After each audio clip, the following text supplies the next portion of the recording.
Here in studio is Dr. Deborah Brosnan. She's a marine scientist and climate risk expert. Always great to have you here in studio with the BBC.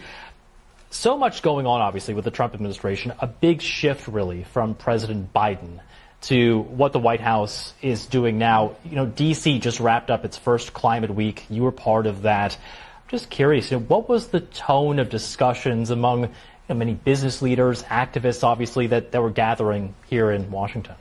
Well, I think what you were just talking about earlier, the changes we're seeing coming from the White House and the Trump administration, is really changing the narrative and changing the tone about climate change. Now, what we're seeing is a governmental retreat from climate in a huge way. I think Trump has already taken 140 actions weakening climate and environmental matters. And what we're seeing now and what we saw during DC Climate Week is that other sectors are stepping in. So during DC Climate Week, it was really extraordinary. There was a lot of emphasis on tech, on finance, and really on what needs to be done. A lot of focus on innovation. So even though all of these retreats, if you like, governmental retreats are happening, there are other entities where the climate change is not going away just because we're not putting it in documents. We've had the hottest years on record. We're seeing more intense hurricanes, wildfires in California. And these are people's lives that are being affected. So the need for solutions is getting stronger than ever.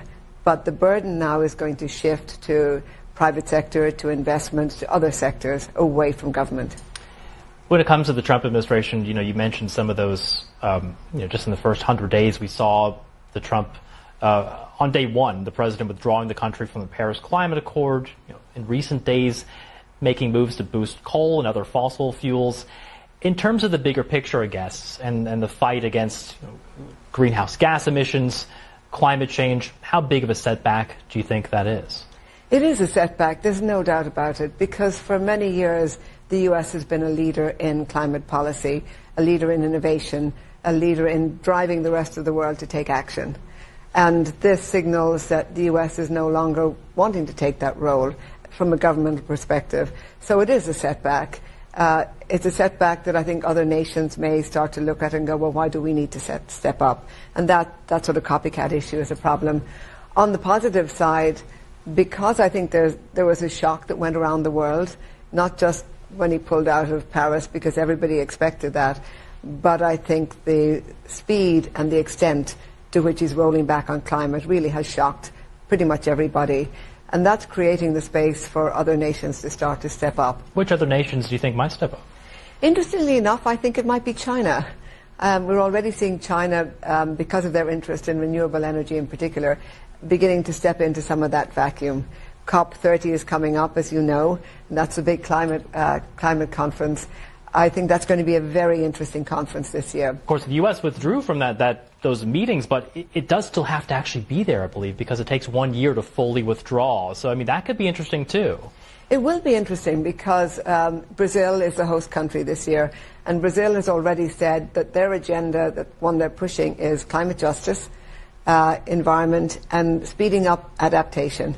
So that's broadening the tent, if you like, from just emissions to financing. Brazil is going to call for about a $1.3 trillion a year by 2035 going to poorer nations.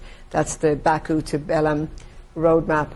And so what we'll see at COP30 is a lot of, I think, a much broader discussion on climate, nature-based solutions, different way of doing things. And of course, Brazil has got the Amazon, so nature is front and center there. Yeah, and I think we'll see, I think it's going to be very different, even if the US government is not a leader. Believe me, every major US company will be there. All of the NGOs are already gearing up. So American presence will be felt very strongly, just not in the same rooms. Briefly, if you don't mind, but you mentioned some of these solutions that were being discussed during Climate Week here in Washington.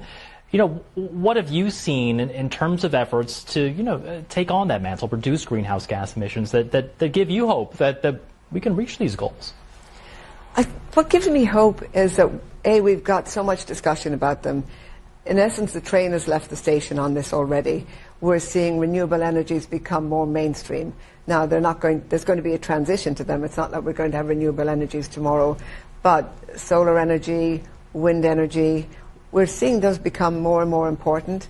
We're seeing a different view of nature in the sense of nature is not a nice to have, but rather part of our solutions.